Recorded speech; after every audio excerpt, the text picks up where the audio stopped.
UFC Fight Night, JDS versus Ben Rothwell. Let's start at the bottom. The first fight is Bjorn Velik versus Alessio De Chero. I don't know how to say that guy's last name, but I think Alessio's going to win this fight. A lot of these guys are European, and I've basically just seen some stuff on YouTube, so it's hard to make super accurate predictions just because a lot of these guys are kind of unknown. But Alessio looks like a pretty decent prospect. He's undefeated, 9-0.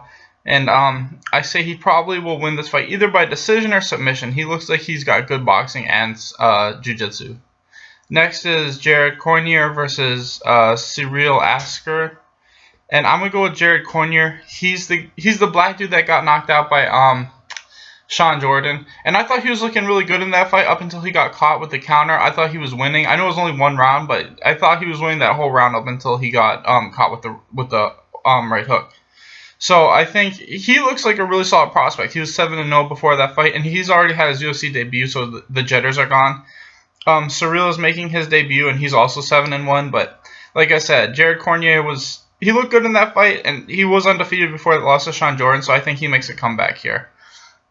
Next is Robert Whiteford versus Lucas Martinez, and this is two strikers, but I'm going to go with Martinez. I think that he's a little bit better of a striker. I don't think Robert Whiteford has he kind of has decent wrestling, but I don't think it's good enough. I don't think it's as good as Lucas's takedown defense, so I think Lucas will win this by decision, probably 30-27. Next is Philippe Perjek versus Damian Starks.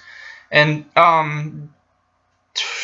Damian Starks is the guy. He's the jiu-jitsu guy that fought Yatsin Meza, and he looked decent in that fight, but he looks like he's just a jiu-jitsu guy. Felipe Perjek looks like he's primarily a striker, but he looks a little bit more well-rounded. I'm going to pick Philippe. I say this looks primarily striker versus grappler, but I think Philippe looks like a better prospect overall, and I say he probably wins by TK or decision.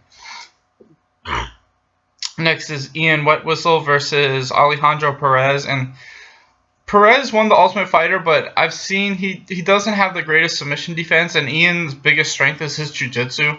So I feel like, and not only that, but Alejandro takes fights to the ground a lot, and I don't think that's, I feel like he'll get submitted sooner or later. I feel like this will probably be a first-round submission win, probably by like heel hook or something. Ian's really good with that. Next is Mirsek Taishumov versus Danir Hedzor. Oh my god, these dudes with these fucking crazy European names. Okay, Mirsek Taishumov is probably gonna win this fight. I don't know why they keep giving him these low-level guys. I feel like he should be getting top 20 big-name guys at this point. He's on like a 3 or 4 fight win streak, and he's 5 or 6-1 in the UFC, and they keep on giving him these no-name guys. I don't really understand. I feel like at this point, like I said, he should be fighting top 25 guys, top 20. I say he wins by decision most likely, and pretty one-sidedly. Next is Nicholas Dalby versus Zach Cummings, and I feel like Nicholas Dalby is technical. He's got great striking and he's got great kind of karate striking and great wrestling. I feel like Zach Cummings has good like dirty boxing and wrestling. And I think that Zach Cummings' size and the fact that I think he's just an overall better wrestler is going to get him the win. I feel like he'll just continuously beat up Nicholas Dalby and probably grind out a 30-27. This will probably be kind of a boring fight, but I think Cummings will win a decision. Next is Mariah Morse versus Christina. Oh my god, I'm not even going to try to say that. Mariah Morse is probably going to win this fight. I feel like, she was undefeated before her last loss to the chick that just fought Joanna for the title. I feel like Morse has got great striking and great jiu-jitsu, and Christina looks like she's a solid prospect, but she's getting somebody a little too tough for her first fight. So I'm going to pick Mariah Morse to win by decision probably. Next is Igor Pekrajaks. I know how to say his name, versus Jan Blankowitz, and I still think Jan is one of the better prospects. I think his weakness is his wrestling, and that's where this fight gets really difficult because I think Igor has really underrated wrestling, and Jan has not shown great takedown defense, so I know this is probably a bit of an upset, but I'm going to pick Igor. I feel like striking-wise, they're probably about even, and Jan's probably closer to his prime, but his takedown defenses look like shit so far, and I feel like Igor's probably just going to grind out a 30-27 decision on this dude just because he has good wrestling. We've seen in the UFC before. He's taken down and knocked out a lot of good guys. So I'm going to pick Igor by by 30-27 decision. Next is Mersin Tayubra versus Timothy Johnson. And Mersin is this really great Polish kickboxer kind of guy with pretty solid jiu-jitsu.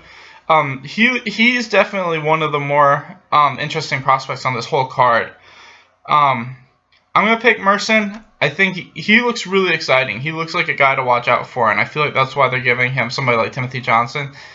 Timothy's decent. I'd say he's primarily a wrestler who can kind of brawl. He kind of fights like Ben Rothwell, Timothy Johnson a little bit. But I would pick Mersin. I think his technical striking and his overall grappling game gets him the win. Next is Francis Ngannou versus Curtis.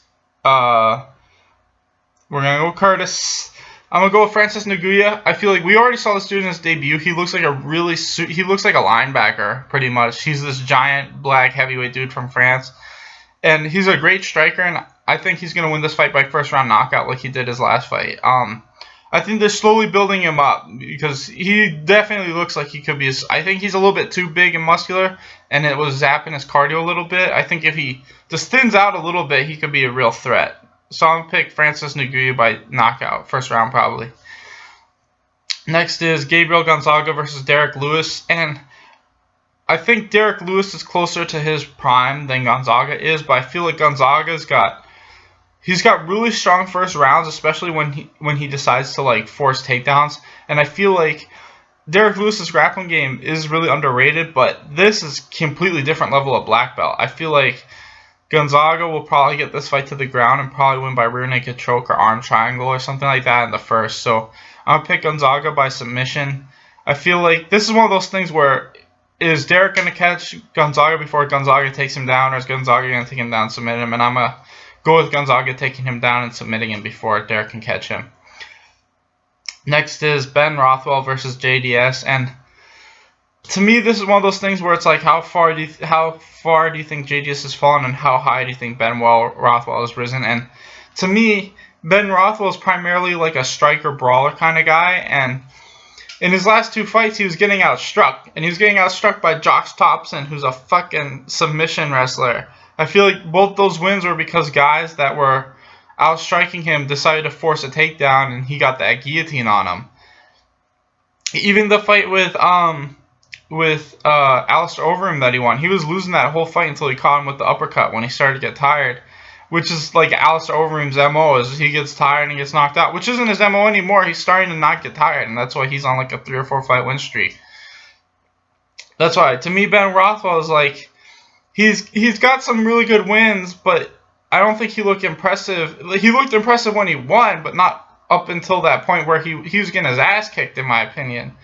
And JDS, you know, he lost to Alistair Overeem, but I still think he's one of the top 5 guys in the world. And I think he's not the type of guy that's going to force a takedown. I think his striking is better than Ben Rothwell. So I don't think he's going to get tired and get caught.